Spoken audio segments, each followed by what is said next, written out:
This episode is brought to you by adamandeve.com. For 50% off almost any item, a free gift, and free shipping, use promo code MULTI at checkout.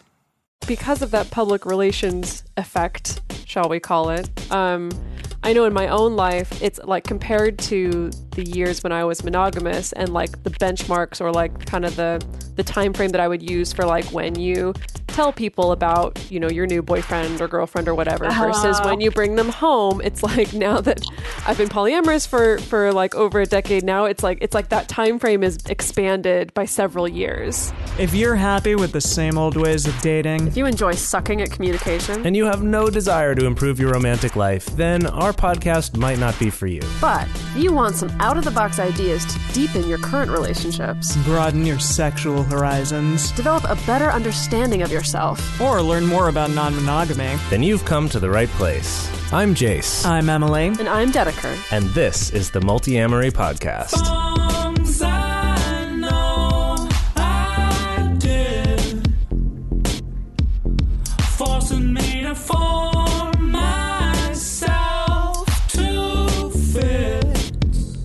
On this episode of the Multiamory Podcast, we're joined by Kathy Labriola to talk about her upcoming book, The Polyamory Breakup Book.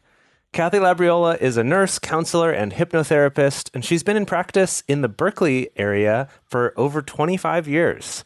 Kathy's the author of 3 books, Love in Abundance, The Jealousy Workbook, and now the Polyamory Breakup Book, Causes, Survival, and Prevention.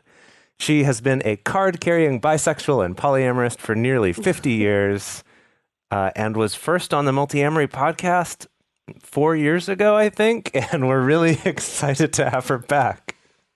So, Kathy, thank you so much for being on the show. Thanks for having me. It's great to be back. Yeah, I think last time I had said something wrong the last time since I was never invited back. When you party and you behave badly or get too drunk or something and they never invite you back. Well, I think last time... I've other fascinating guests to talk to in the meantime. Right. Well, I think last time it was when the Jealousy Workbook came out. Does that timing work out? That was about 4 years ago? Yeah, that's right. Mm-hmm. Right. So it's just the cost of admission is writing a book. That's all it is. Okay. I won't take it personally. Yeah.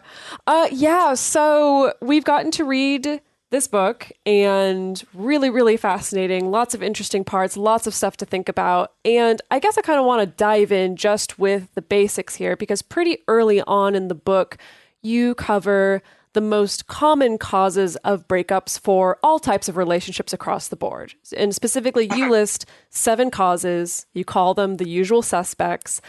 And I want to know, could we first briefly go over the usual suspects? And then after that, could we talk about what you list as the specifically polyamory-related causes of breakups? Sure. Well, what I try to make sure people understand is that at least half of all breakups of polyamorous relationships have nothing whatsoever to do with the polyamory aspect. They're due to these 7 usual suspects that plague all relationships. And I think people that are polyamorous often are so focused on the non-monogamous nature of the relationship and working out those aspects, they forget that they are just as likely to break up over incompatibilities around sex or money or domestic issues, like the things that come up when you're just from living together that make you incompatible. Those are the first big 3: sex, money, and domestic issues. And the fourth is what I call some incompatibilities, different needs around intimacy and autonomy. One person wants to be that joined at the hip 24/7 type couple, spend all your time together, integrate your lives together.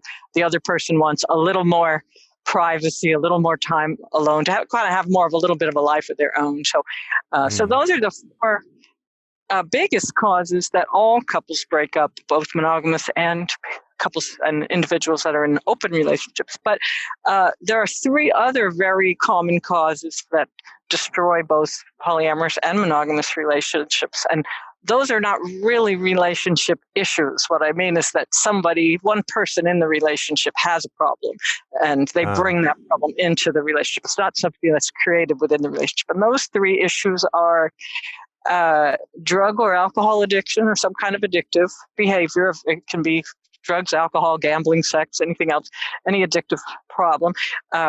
Untreated mental health conditions that affect the relationship. And the seventh is abuse, verbal abuse or physical abuse, psychological abuse.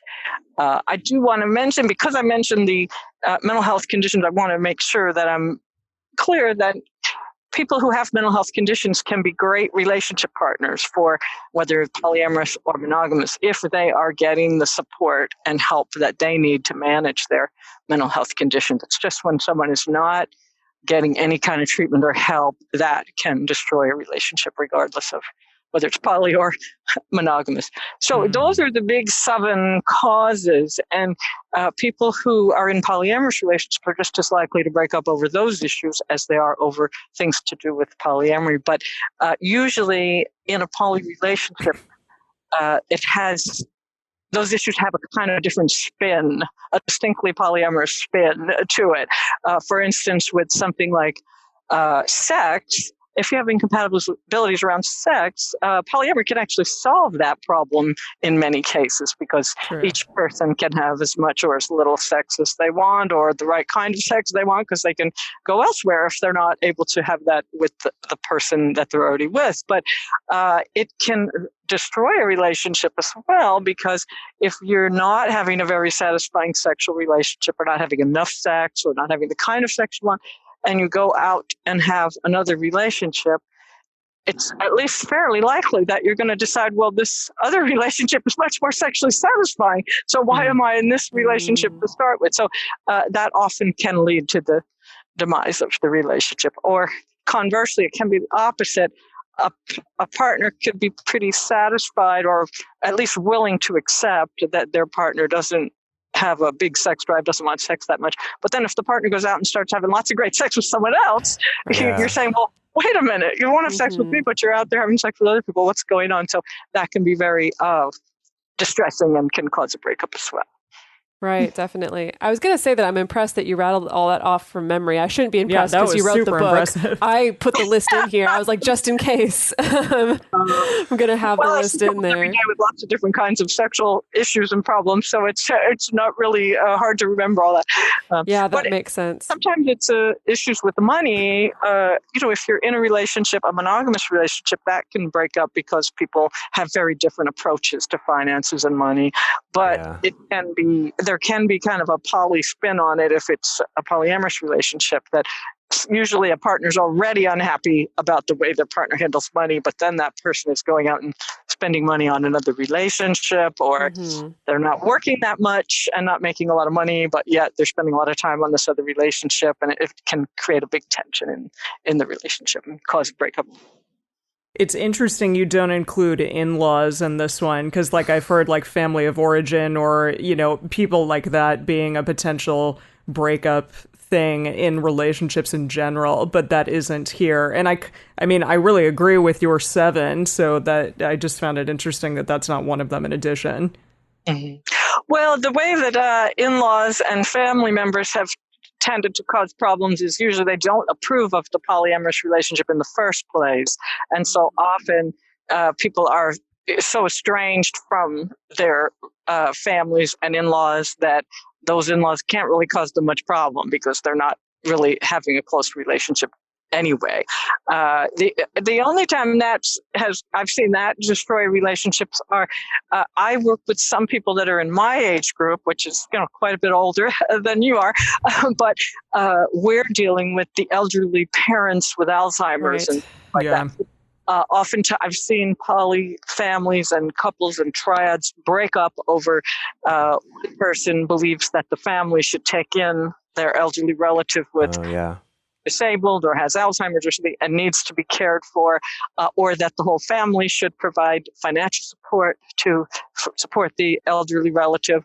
And that can create a big problem, because oftentimes when people, get married or move in together as a poly triad or something, they are not really thinking about those things, and they're not really talking about, well, what happens if. The same thing happens sometimes with in my age group, some people have grown children who end up wanting to move back in, and then Those the other. millennials.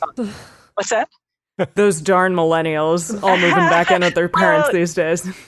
I've most often seen it when the grown children are married, but they get divorced, and suddenly your daughter and her two kids think they should be back in with you and your partner and your other partners potentially. It's that Right. problem. So it's usually a divorce of the younger generation, and there's a divorce and children involved. Right. Yeah. Well, you mentioned, speaking of children, in the book, you also kind of talked about the money problems having to do with child rearing and like paying for childcare and things like that. In a similar way to caring for parents, where it's like, well, I just assumed the whole family is going to chip in for this childcare, whereas someone else might go, wait, like this isn't my kid. Like this is your financial responsibility. Not my money. Exactly. It seems very similar, whether it's parents or children. Yeah, and the worst possible situation, which I've seen unfortunately many times, is an unplanned pregnancy in a poly configuration. Whether you're living together as a group or not, suddenly one or more people are being expected to support a child financially, help take care of a child, one of which at least a few of them had no role whatsoever in creating. Right. Yeah. Well, so before we move on to speaking about the polyamory specific breakup causes, we kind of been talking about this a little bit, but I was wondering, kind of these big seven of the usual suspects, do you think that there are particular ones that are more or less likely to be exacerbated by polyamory or by being open?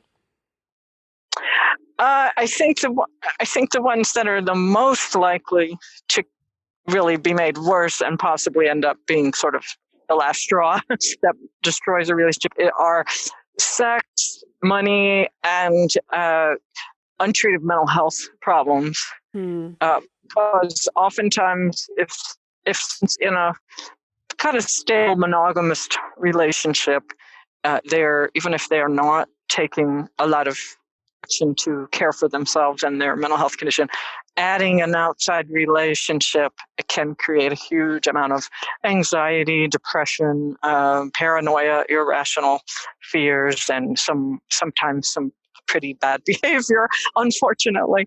And that can really create a huge problem in a relationship.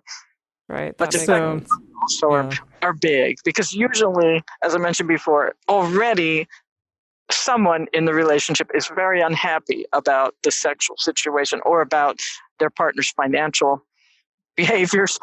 And then having another relationship in the mix just adds an extra layer of it where it becomes intolerable. Yeah. So you have those big seven potential reasons why a person might break up in a relationship, but then you also have 4 polyamory specific reasons. Can we quickly go into those as well? Yes, those are number one and number 2 both involve picking the wrong partners. No surprise there. But the first one, and by far the foremost polyamory reason, polyamory related reason that poly people break up is falling in love with a monogamist. And the second one is getting involved with partners that want a different model of polyamory than you do. They're poly, but they want a different approach or a different style of relationship. The third one is poor time and energy management skills and behaviors. And the fourth, which seems to surprise people, that the least common reason is jealousy. I feel like I'm playing bingo right now. Like thinking about my own breakup history, both on like the giving end and receiving end. I'm like, yep, that one, yep. You're checking those boxes. Oh yeah. Yeah, and I do want to make it sound like there's no jealousy in the other 3 models of, where you pick the wrong person or where you have bad time and energy management. But in those, whether you pick a monogamist or whether you pick someone who wants a different model of polyamory, or whether you have really piss poor time and energy management skills, you're going to have a lot of out of control jealousy in those situations. But the jealousy in those relationships is a symptom, not the cause of the breakup. Whereas the fourth situation, that scenario, jealousy is the prime cause of the breakup. Yeah. Right. Yeah. It seems like a lot of these could really interlock and kind of get entangled definitely. with all these different multiple reasons that would just kind of like layer on top of each other. And I imagine sometimes it's probably like, I feel like sometimes it's hard to point to one singular cause in these situations, that often these seem like these could all work together as like, I want to say some kind of fucked up synergy could really work together with all these different causes to really make things spectacularly bad. Yeah. Yeah, it's never quite as simple as, oh, it's just one thing only. That's the problem. Right. Yeah. They definitely are overlapping problems. Usually one thing is more primary than the others, or one thing is, I just can't tolerate this. I could handle the other things. They're bothering me, but they're not going to cause me to end the relationship. Right. So there is one thing that just becomes, okay, this is a deal breaker for me. Yeah. So in your book, you mentioned this term that I really liked. You called high stakes polydominoes. Yes. And I guess Sounds exciting. It sounds exciting, right? High stakes polydominoes, but rather than this being like the thing you get to do if you're at the high roller table, this is a bad thing that we want to avoid, right? Well, I'm sorry. Go ahead. No. I just would love to. I mean, I could explain it, or you can explain it either way. But I'm curious for you to explain what it is, and then maybe some tips on how we can avoid it. Okay, great. Well, at some point you have to have Dr. Julie Fennell on your show, because she's the inventor of this term and has elaborated at great length about it on her blog. She has a blog called slutphd.com, and her tagline is, and that's Dr. Slut to you, mister. I love that. Her theory about high stakes polydominoes is she apparently has seen a number of these situations. I've certainly seen plenty of them, where one polyamorous breakup takes the whole poly constellation around it down with it. Oh boy. Yeah. And the whole, it's like several relationships. It can be really epically disastrous. So her opinion, and I definitely do agree with her, that the most likely thing to make this happen is being in a polyamorous triad where all three people are in relationship together. Regardless of the gender or sexual orientation or anything else, the people in it, that all three people have sexual and romantic relationships with the other two. And that is where the relationships are most dependent on each other and most interlocked. And so one relationship falling apart is pretty likely to bring the other two down with it. And now, can I ask some clarifying question about that? So in your experience, working with lots of different triads and things like that, have you... Because you mentioned also during this high stakes polydominoes section about like if a primary relationship breaks up, it's kind of more likely to cause secondary relationships to break up. Yeah. And I wonder if you've noticed a difference with that, with these sort of, we'll call them like interlocked triads. If you've noticed a difference where if it's very clearly like these two were the original with the longer relationship and then they've added this third, whether that's just as likely, like if that third relationship breaks up, to break up the main couple, or if it only works the other way around, or if this is more stable if they all met each other at the same time, or kind of... Have you noticed any trends there? If you have a primary couple that's been together for a long time, like 10 years or more, and they have added a third person, and both of the people in that couple have become sexually and romantically involved with that third person, and if one of the people breaks up with that third person, then it's likely that the one of two things will happen. Either the primary couple is fairly likely to be able to stay together, or they're going to break up and one person is going to go off with the person that's being broken up with by the other person. Sorry if that's not too clear, but person A, B, and C, it's important to keep it all straight. So usually in those situations, if the couple has been together a long time, either they'll manage to stay together and the other person will leave or go off, or be broken up with, or one person from that couple will abandon ship and go off with the newer person. So usually at least one of those relationships is going to end up surviving. But if it's three people that have gotten together in fairly short order, like the couple, maybe there's been a primary couple that's been together a year or two and they add a third person, that is much more likely to take the whole triad down, and all three are likely to end. Fascinating. Right. Yeah. Well, it's There's just interesting. not enough stability there in any of the three relationships, or enough longevity usually to make it work out. Right.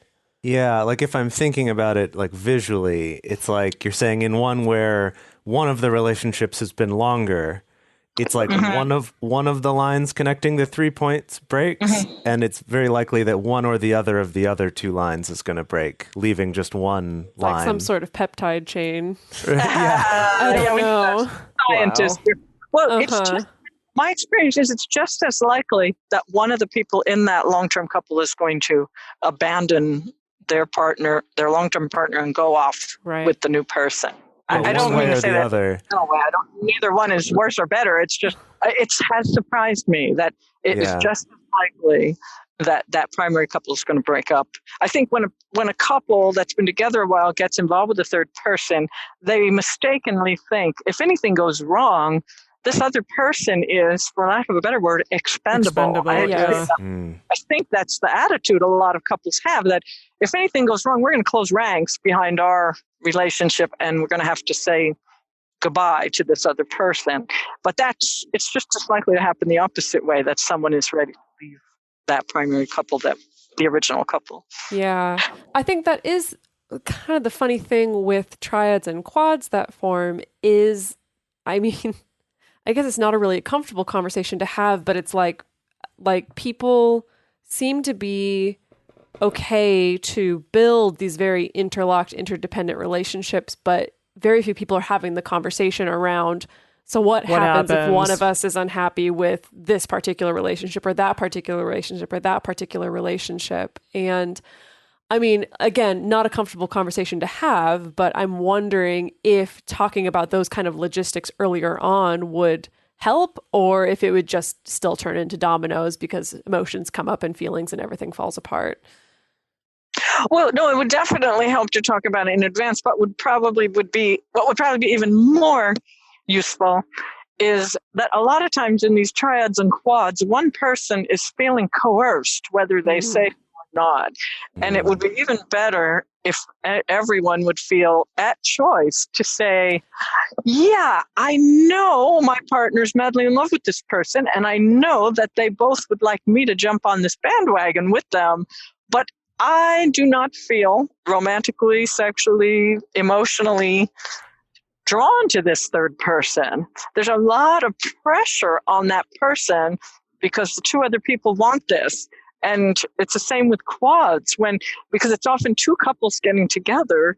And usually if there are two couples getting together, there's at least one person, and usually two, that do not want this, but they do not feel able to stay. They feel like, well, I don't want to be a poor sport and be the one that ruins the party. Everybody else wants this but me, or they think everyone else wants. Usually there's almost always one person, and usually two, because there are usually a couple people in that grouping of four, that are like madly in love or just madly in lust, or they've got NRE going like crazy. Whoa. Right. And they're trying just by force of will to drag everyone else along with it. And it's not like they're really saying, oh, I'm trying to force my partner into this. They just think, well, I'm so enamored with this person, you must be too, or they're so great. If only you would try this out. I know you would love them just right.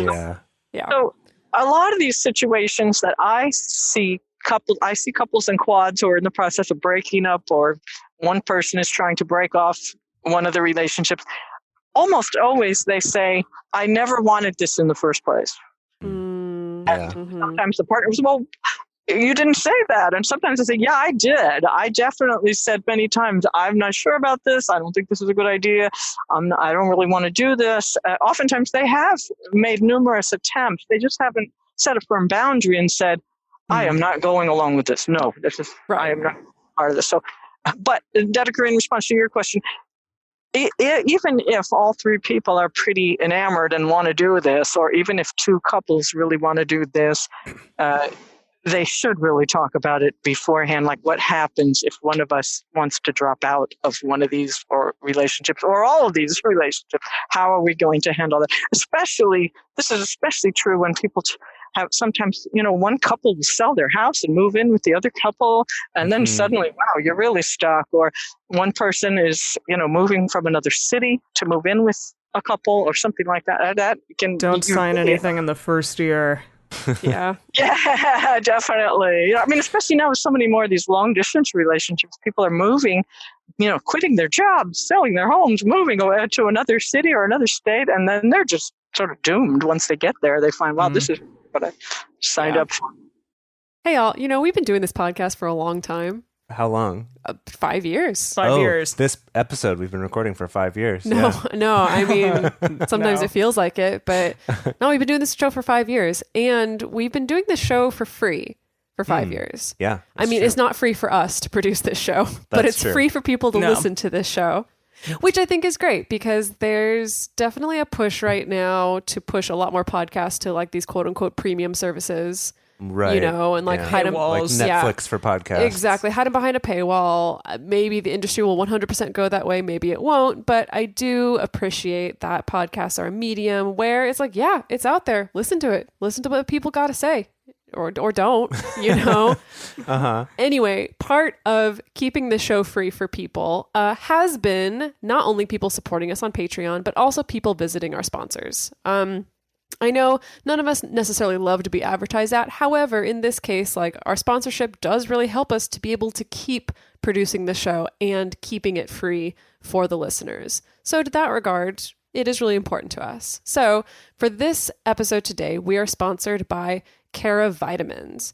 And Care of is a subscription service, and they'll deliver vitamins and supplements that are customized for your specific needs. So what you do, you go to their site, you take a short quiz, you answer some questions about what kind of food you're eating, how much sleep you're getting, things like that, maybe your health goals as well. And they'll put together this personalized plan just for you. So I think that Care of is great because, first of all, I love routines. Yeah. I love routines. Sometimes I'm not always great about vitamins. Routines. But I love them. I do not have a routine around vitamins, unfortunately. What? Well, you need some Care of. Well, then. I know, I do. I did just start getting into a routine around particular supplements, but I think that it's great to have a service like this where it's like you don't even have to think about the routine. You don't have to go out shopping or whatever to like pick out all your different vitamins. You don't need to make the decisions about what kind of vitamins you need to take. You can just get yourself back into this healthy routine. And also with a particular goal behind your routine, whether it's like you need more energy or if you're struggling with getting sleep, you want to have better sleep, or if you're trying to maintain your stress or anything else that'll help you get healthy, that it's really nice to kind of outsource all the guesswork and decision making to someone else so that you can get that routine going as soon as possible. I know as someone who's shopped a lot online for vitamins, it can get really overwhelming. You can go down these massive rabbit holes of just doing all sorts of research on things. And what's really cool is I actually really like the quiz. Like Dedeker was saying, it asks you kind of what you're looking for, what your goals are. And it's like all across the range from more energy to weight management or healthy hair, skin and nails, or concentrating or getting better sleep or whatever it is. And I also really liked that it included some things like how much do you like homeopathic stuff? Like herbal remedies, like, do you think those are worth doing or not? And they'll customize for you based on that. Or like, how well established and researched do I want my vitamins to be? Or am I okay with something that's kind of just starting to emerge in the research?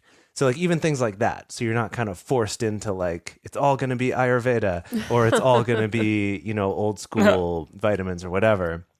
I really appreciated that. And then once you do it, it gives you your results, and then those are put together in a little pack so that it's super easy and convenient to have that routine. Like Dedeker was saying, you just open up your pack and you can take it every day. Super easy. So I have taken a lot of vitamins in my day. As a vegan, you sort of need to, because there are some things that you're not necessarily getting because you're not eating animal products. And so Care of actually is great about that. They have created vegan and vegetarian supplement options.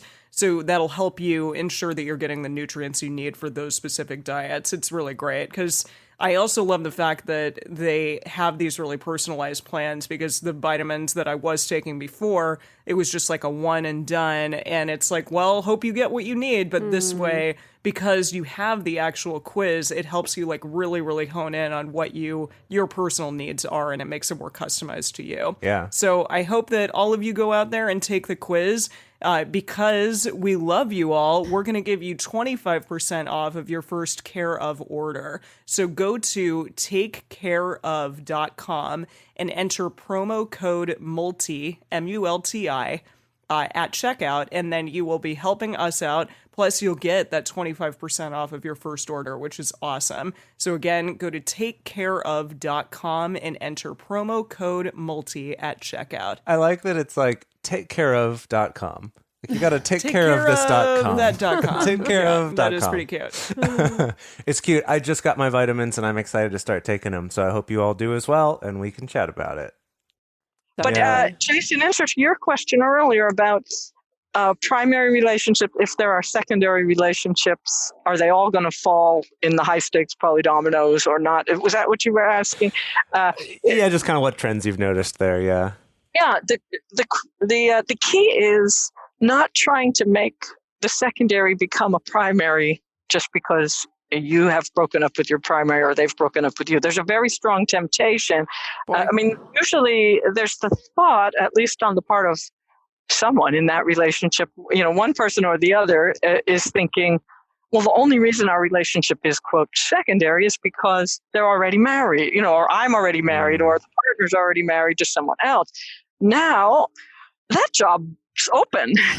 That slot is open, and I'm going to just slide right into it. I want to be the primary now. Or the person who has split up with their primary is thinking, well, this other person, they're great. Let's make a go of it here, and let's move in together, or let's have a primary relationship. And almost always that just never works. Almost always that is not going to work because the person was probably secondary for a reason. Yeah, so I think it rarely works to try to make a secondary relationship into a primary. Sometimes it does. I've never say never, but most of the time, you discover that it was really at the right level before. And but then that often ends up with the relationship breaking up because one person or the other is adamant that they want it to be primary, and they may have wanted that for a long time before this happened. And so they're just crushed that that's not going to happen. Yeah, sounds like various types of imbalances. Yeah, I just want to say it's ironic with the thing about triads and kind of, everyone having to be in that relationship together, and that actually makes it more likely that if one piece breaks up, the rest will break up. I think it's ironic because I feel like the reason a lot of people do that is because it feels safer. Totally. Because they think, oh, well, I'm afraid of my partner maybe being too into someone else. So if I'm in that relationship too, I'll be more secure. And that maybe ironically, they're creating a situation where they're actually making all of those relationships less secure. Yeah, I think you're right. And it is too bad because I think people are not really thinking through the possible consequences. Yeah. And again, I do think there's an awful lot of pressure on people, even when they have a pretty strong kind of sixth sense or an instinct that, wow, we're making a terrible mistake here. They often will kind of leap and take that leap of faith, and then it just doesn't work out. Right. So, it is also true that triads are really the hardest. It's just so hard for them to succeed. Three people trying to either live together, or even if they don't live together, three people trying to have three relationships. What's the likelihood that three people are all going to be so compatible, not only with one other person in that relationship, but with the other two, and be able to make And Right. my experience with quads is that almost always a quad will eventually end up as a triad, or just the two couples will switch partners. That happens a lot. Two couples get together and they end up switching partners eventually and going off as two separate couples. So it's not that there's anything wrong with these people or these relationships. It's more that it requires such an extremely high level of affinity on so many things. Yeah. It's hard to one person you can live with, much less two or three. Right. Kind of to piggyback off of that, are there ways out there to avoid picking like wrong partners in open relationship situations? Like, are there really surefire ways in which to screen a partner early on? Well, as I said, the number one thing is just to try your best to avoid falling in love with someone who has a Is a tendency to monogamist. monogamy. Yeah. And that's hard because Easy. number of people out there that are oriented toward monogamy, or they think they are, or they just they may somehow think they could handle a poly relationship, and then it turns out they can't. So they will try to convert you, and you're trying to convert them, and that rarely really works. So. Yeah, on both sides, definitely. If you really want monogamy, then don't date a polyamorous person, even though you're like, oh, but I love them, it'll be fine. It's like, no, that's a bigger incompatibility than you think on both sides. Yeah, I mean, I hear people almost every day saying, but he's so perfect for me, or but she's so perfect for me, or she's my soulmate. And I'm like, well, yeah, she's your soulmate, but you're poly and they're monogamous, and that whether you think they're your soulmate or not, you're going to be miserable together. Or when somebody says, "Oh, they're perfect for me," I think, yeah, except for this huge thing, Huge incompatibility. totally different kind of relationship than you want. So they're not perfect for you. I mean, I think it's like people say, "Oh, he's perfect for me," except that he's an alcoholic or something. Yeah. It's not that being poly or monogamous is like being an alcoholic, but it's just you're just that incompatible.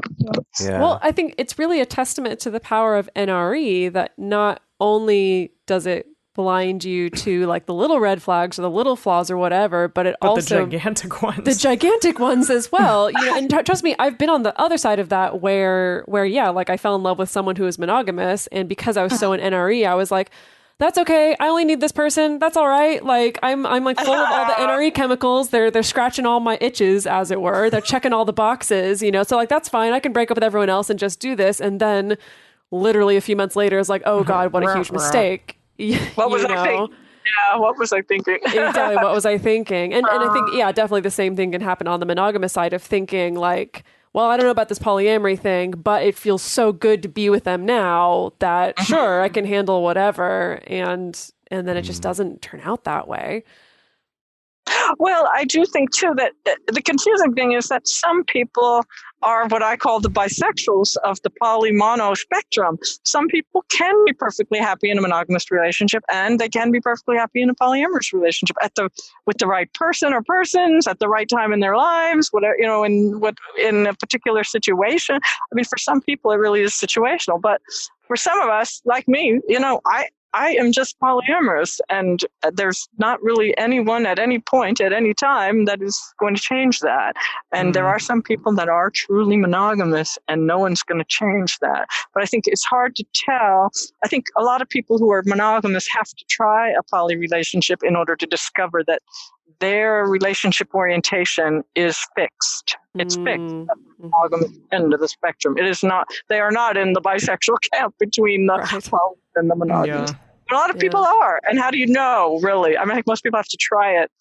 I would argue the same with sexuality in general. Yeah, definitely. Totally. I want to clarify on that a little bit because I want to ask about what I feel is maybe trickier to screen for, and that's figuring out, screening for that incompatibility of like, yeah, we're both non-monogamous, but we want a different kind of polyamory or non-monogamy. Like, what's the best way to kind of figure that out early on? Or is it possible to figure that out early on with a new partner?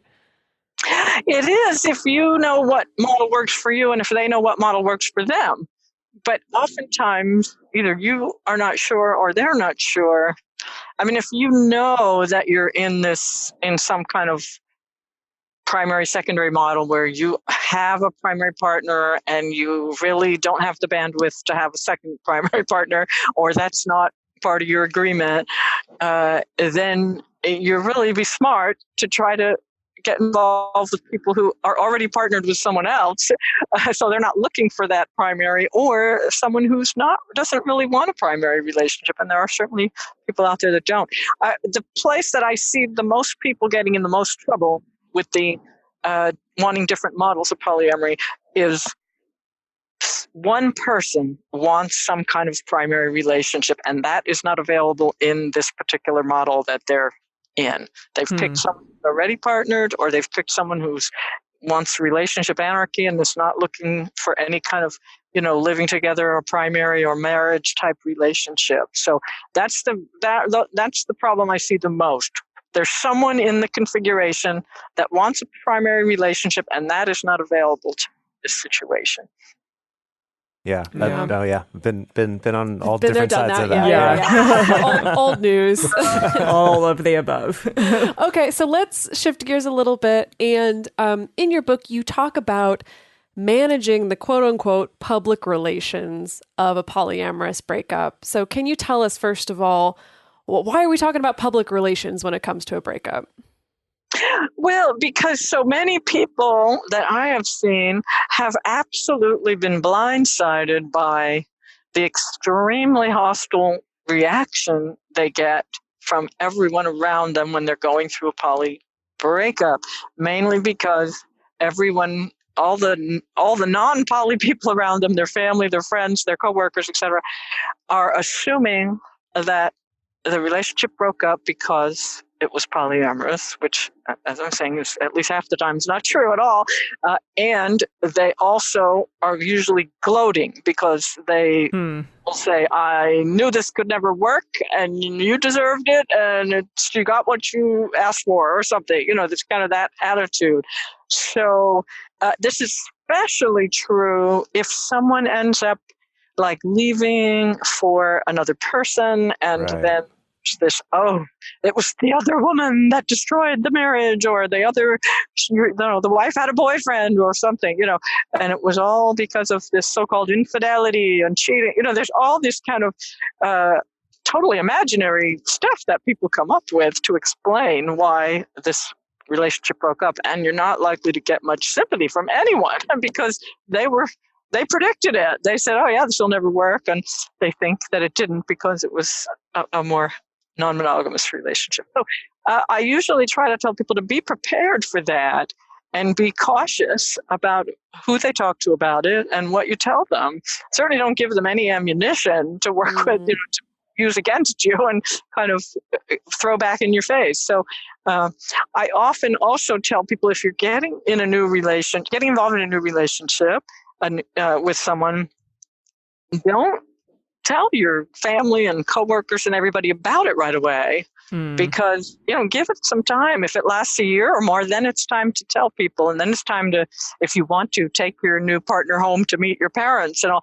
But I see people bringing people home to their family after dating for 2 months, and then they create all this big crisis in the family, and then a month later they split up, and then they're just embarrassed, and they've put family through all this chaos and crisis and being rejected by their families, only to find the relationship didn't really last. So why go through that?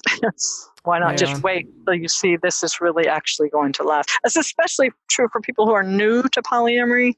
If they decide to come out to their coworkers and their families, and then they decide a few months later, this poly thing's really not for me, it's very embarrassing.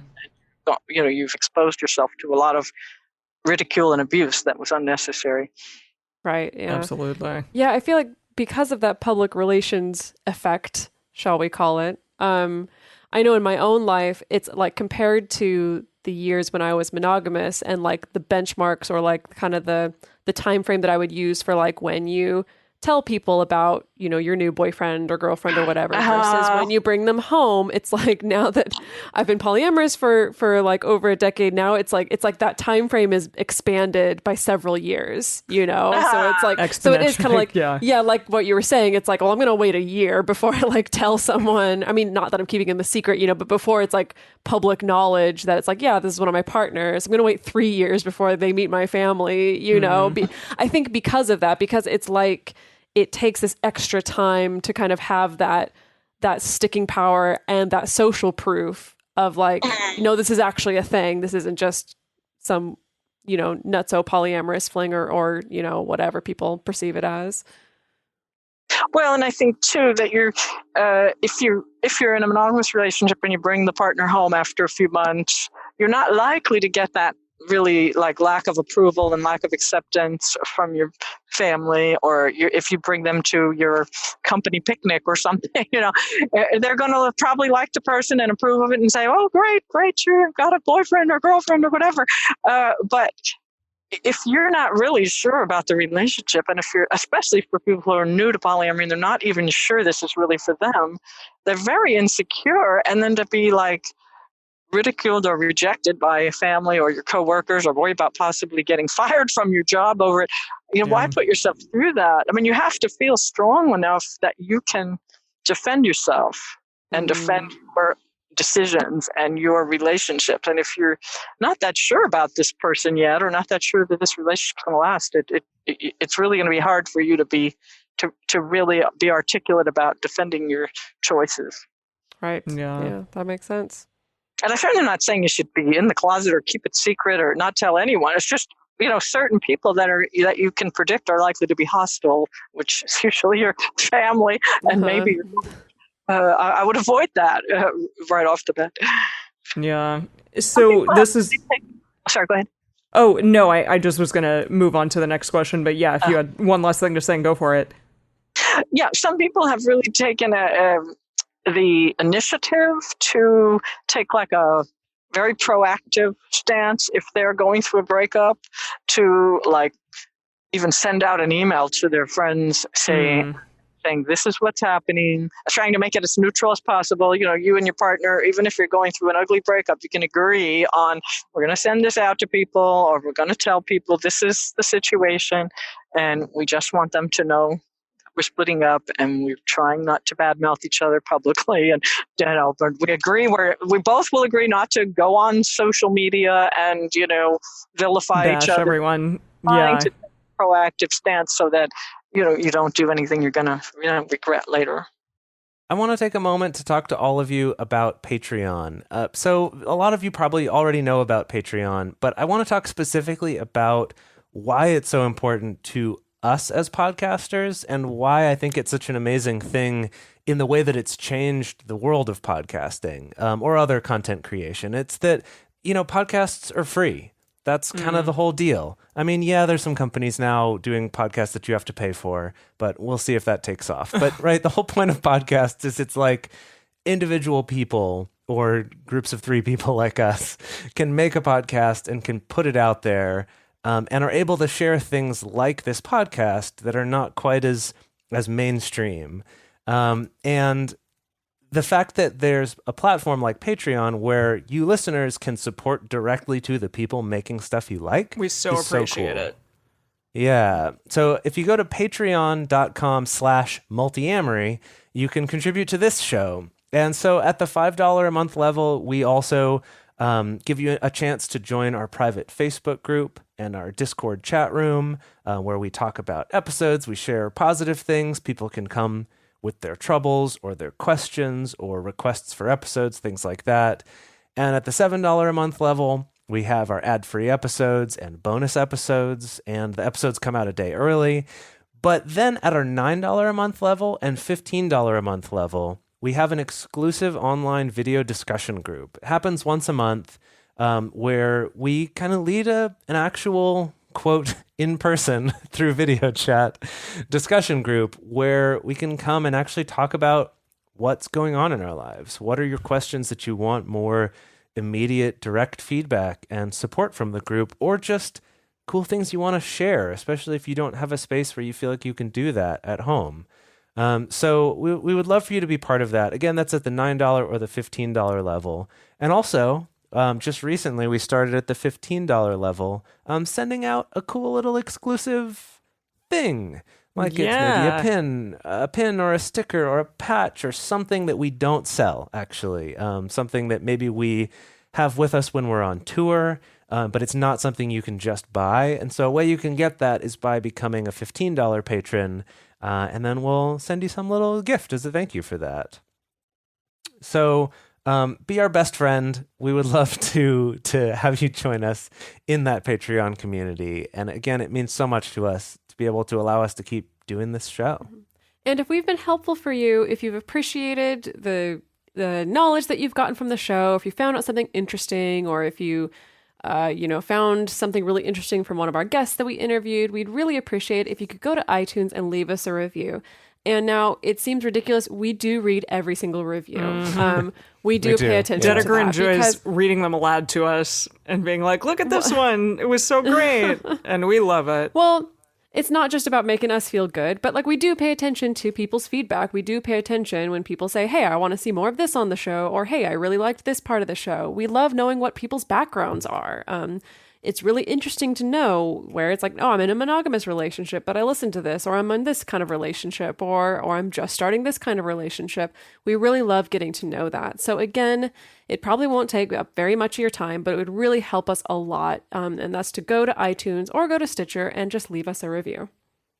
Yeah, that's kind of a good segue into this next question, which is another thing that you talk about in the book. But is there sort of a better way to do polyamorous breakups, like that kind of enables all parties involved to have less pain and suffering? Well, the biggest predictor is whether you treated each other really well during the relationship, and whether you try as best as you can to treat each other with care and love while you're going through a breakup. That's easier said than done. But if someone has done something awful, it's going to be hard for the breakup to be positive, whether it's monogamous or polyamorous. And trying to get the support of any other partners while you're going through the break really helps a lot. Being able to explain to them what's going on, tell them, you're not really at your best and you're not going to be the greatest relationship partner right now because you're going through this traumatic breakup, but asking for their support and asking for them to make it easier for you. Sometimes when you're going through a breakup, you can get some agreement with your partner about texting each other or letting each other know if you're going to be at a poly event or a party or something, so that you can decide if you want to avoid running into each other. Or sometimes I'm sure you've seen people do this, where one person will say, okay, well, I'm going to go to this event, you can go to that event. And, while you're in the worst of the breakup. Yeah. Some people are also able to just transition a little more painlessly, because they can do it slowly and gradually. When you're in a monogamous relationship, usually once you're starting to break up, you just kind of want to get it over with and, move out and whatever else you want to do, give them back their underwear that they left at your house, all that stuff. But with a polyamorous breakup, it's kind of, in some ways, it's like, what's the rush? You can gradually do what is sometimes called graceful distancing. Just say, I like that. We are moving away from having a romantic and sexual relationship. We have other partners, and we're both moving more in the direction of making more of a commitment in those relationships, or whatever's happening, just deciding that, we're just going to do this slowly and gradually, so we can kind of not have any sudden trauma in our lives. And for some people that works. Other people, it's more like, no, I just got to get this over with. It's too painful.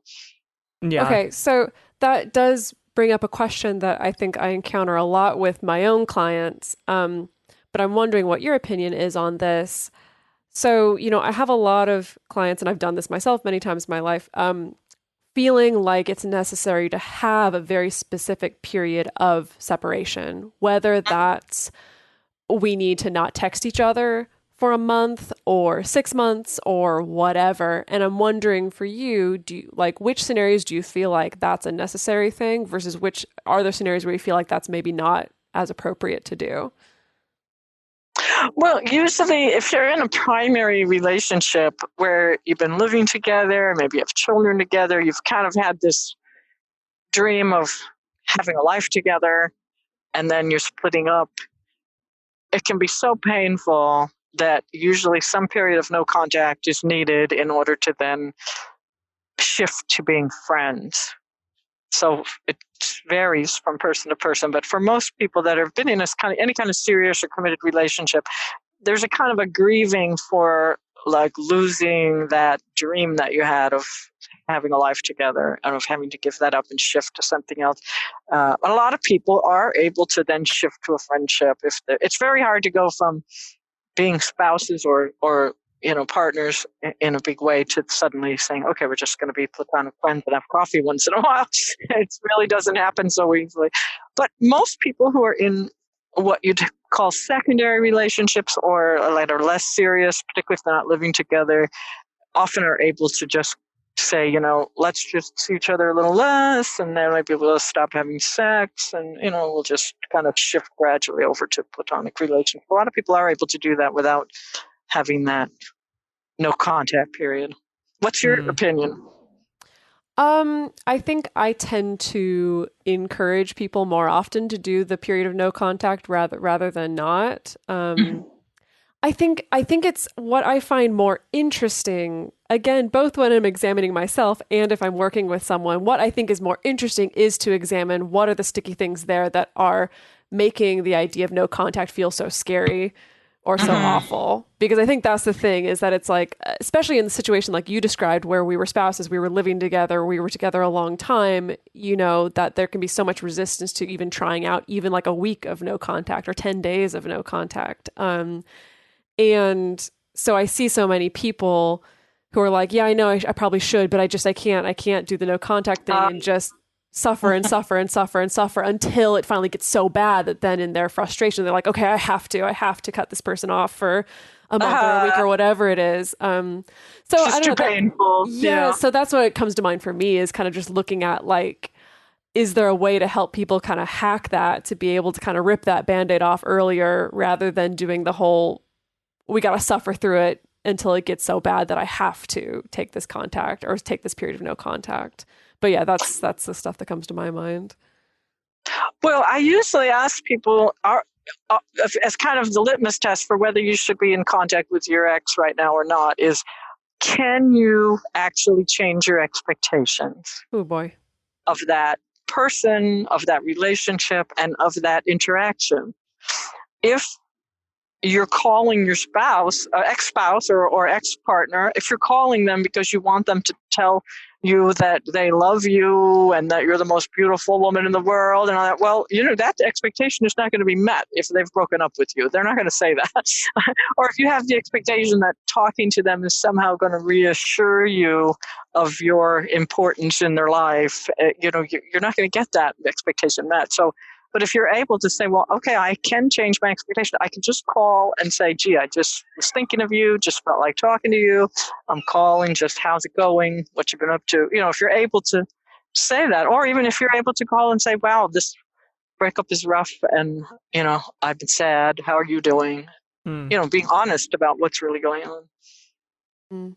Yeah, that expectation thing is tricky. Expectation and you expect it to be the same, the interaction to be the same, and the relationship the same. You're just setting yourself up for more pain and suffering, and then you are going to reach that point where it just hurts too much. I can't call them. Yeah. So sorry, I won't go down this path too far, but just that I've seen a lot of people. There's actually people in my personal life right now, like close friends of mine.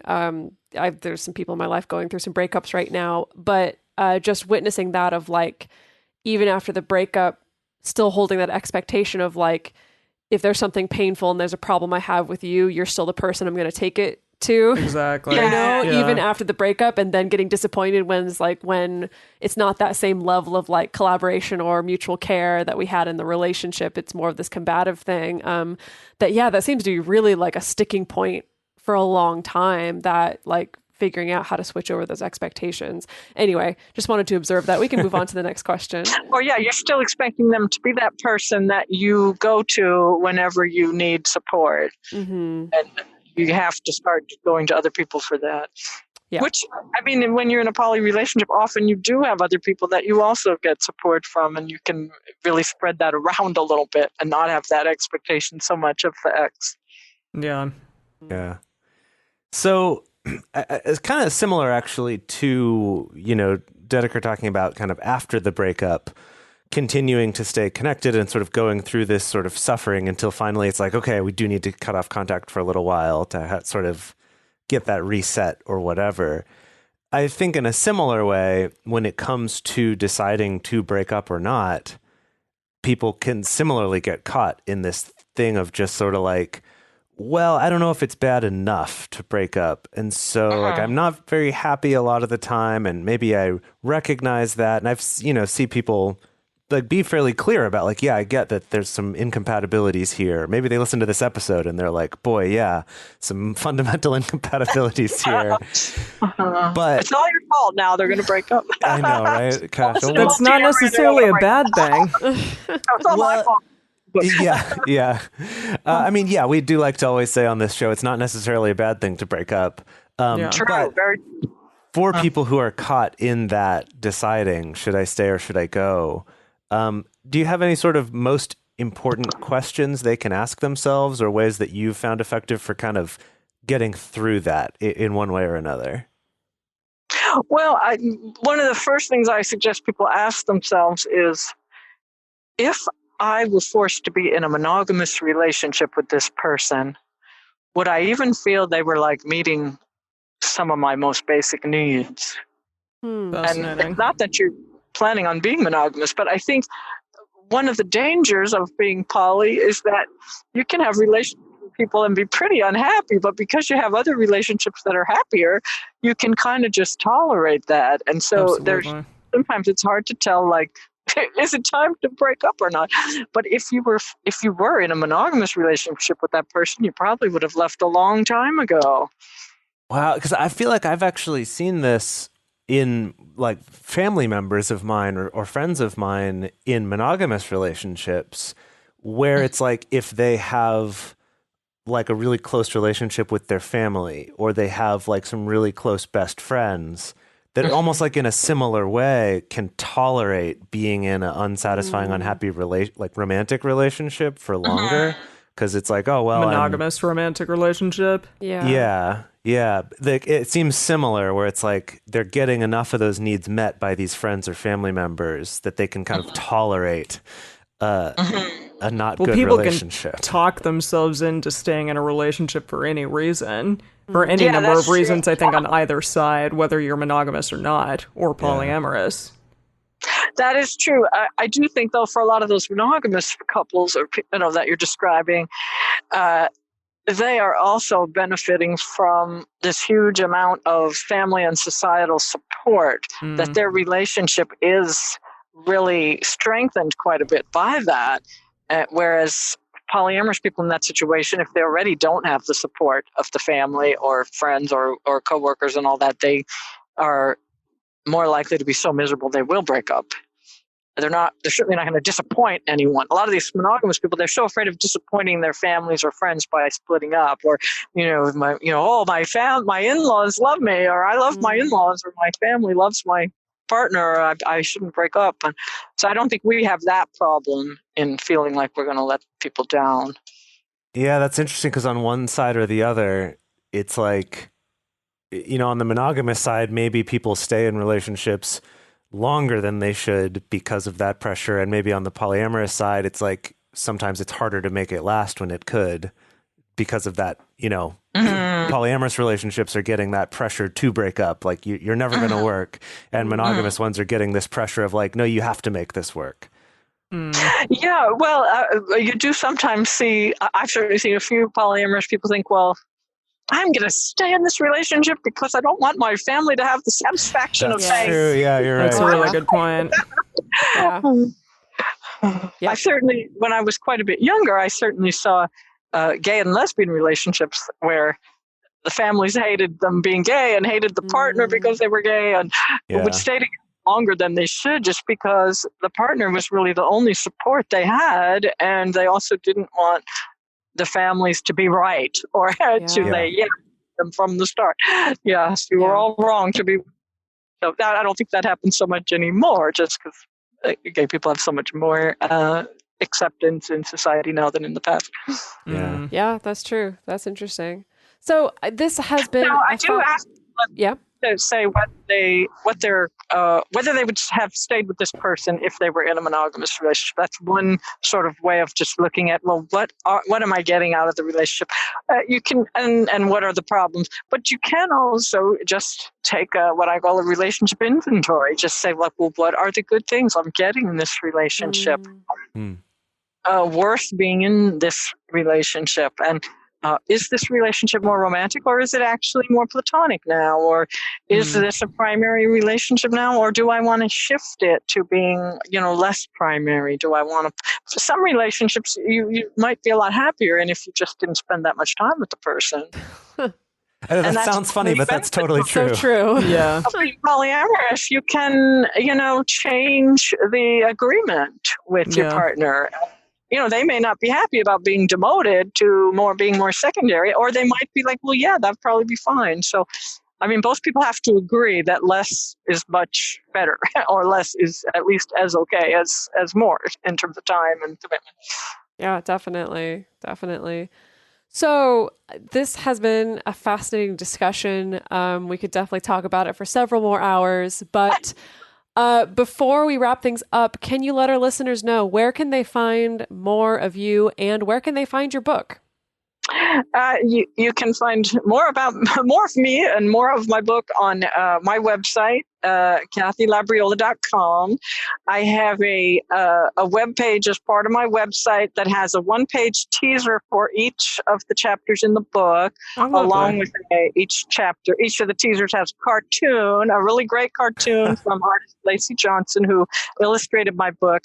Unfortunately, even though she made 16 great cartoons, one for each chapter, only 3 of them ended up in the book due to a situation with the publisher. So, but they're all on the website. And you can buy the book through my website. You can buy it through Thorntree Press, which is the publisher.